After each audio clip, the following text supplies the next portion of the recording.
Sleep Paralysis by Erica Hawkes. What is sleep paralysis? Sleep paralysis is a temporary inability to move or speak while falling asleep or upon waking. It causes your heart rate and blood pressure to rise, and breathing becomes irregular or shallow. Sleep paralysis most often occurs in people who have narcolepsy or sleep apnea, but it can affect anyone.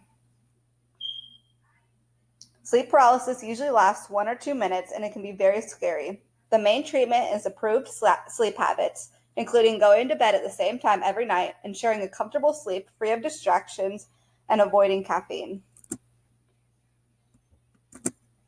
There are more than 3 million U.S. cases a year, and that's in the United States alone, not counting any other country. Here's a diagram I got from a website of people studying sleep paralysis patterns while sleeping. The pons in the brain initiates dreaming. They also dispatch a message to the spinal cord to produce chemicals to make the muscles flaccid, causing the person to become immobile during sleep as a form of protection. However, if the person is sleeping on their back, there is a chance of collapsing their airways and depriving their lungs from oxygen. The brain will try to make the pons stop producing the chemicals. The pons resist to stop, and the person's body remains immobile, causing the mind to wake and triggering the amygdala to amplify fear. This causes panic in the mind while the body remains paralyzed. Why is it so scary? Many people who have sleep paralysis can have hallucinations or hear voices. Some people can hear buzzing noises or whispering or sensations of being dragged out of bed or flying, and can also have a difficult time breathing. Sleep paralysis in the eyes of a psychologist. This is from an article on Penn State News website.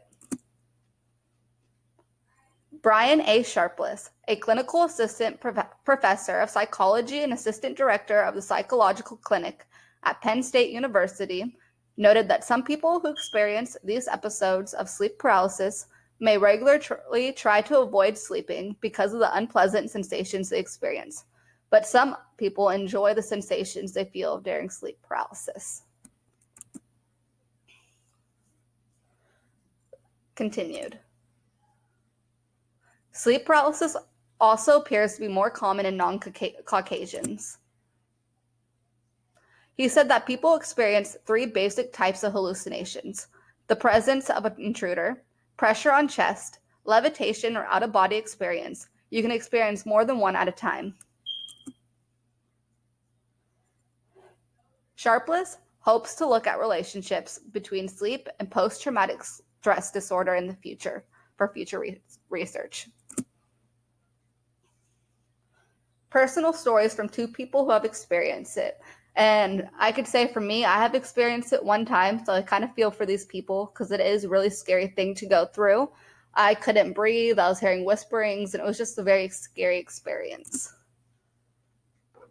The first story is from a guy who posted an article online about it. His name is Ethan Green. He posted the experience on his website, No Sleepless Nights. He made this website to help people who have problems sleeping and gives recommendations on good sleep medicine to help. The second story is from an anonymous post on the Lucid Dream Society website, where people can anonymously post stories of their experiences with sleep paralysis and lucid dreaming. Ethan Green's story. He woke up half awake. He couldn't move his body, and someone or something was watching him. He felt a weight on his chest pressing him down. His whole body was paralyzed, and you cannot even move your lips to call for help. He wasn't really sure who or what was pushing on his chest. It's too dark to see, but he could feel a presence with him. After he was panicking for what seemed like hours, but only ended up being a minute, it passed and he was able to move again, and there was nothing there. Anonymous story from the Lucid Dream Society. The person was laying in bed and started to hear some noises. They noticed that the window blind was partially open, and they tried to get up to close it and realized they couldn't move. The noise outside the room became louder and closer. It sounded like a load of people whispering, but very loudly. At first, the person thought they were getting robbed. Then a few seconds later, they heard the door latch and saw the door slowly opening, revealing a shadowy figure. The person started to freak out and wanted to scream, but couldn't talk. The figure started to move across the room, nearing the bed. The whispers coming from the creature got louder. The story continued. The shadow then started to bend over the bed, and between the voices, they heard their father's voice say, "Want some peanuts?" They then got confused and then realized the room was completely dark, the door was shut, and there was complete silence, and they were able to move once again.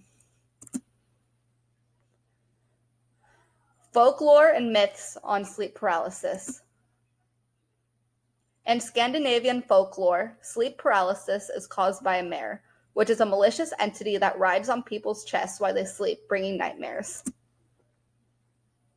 In Fiji, the experience is interpreted to kana tuvoro, which means being eaten by a demon. The myth says it's the spirit of a dead relative with unfinished business.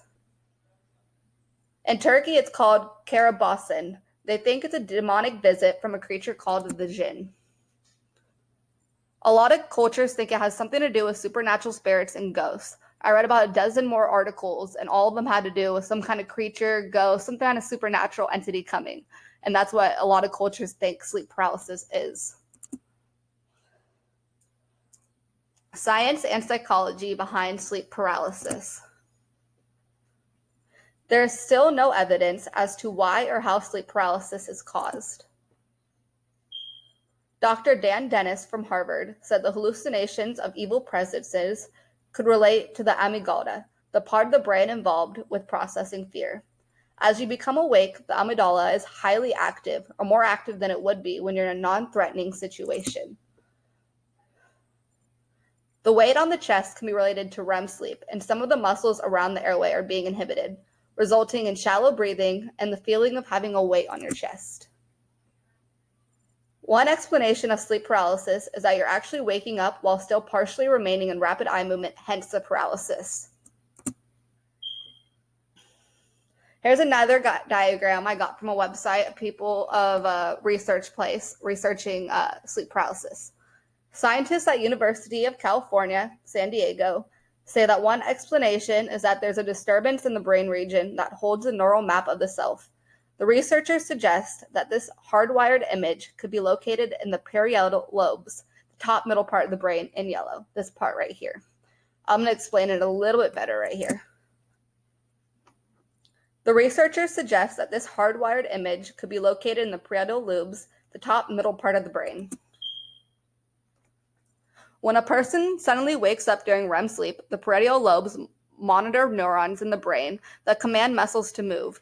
However, the limbs are temporarily paralyzed, causing a disturbance which manifests itself as a hallucination. The end.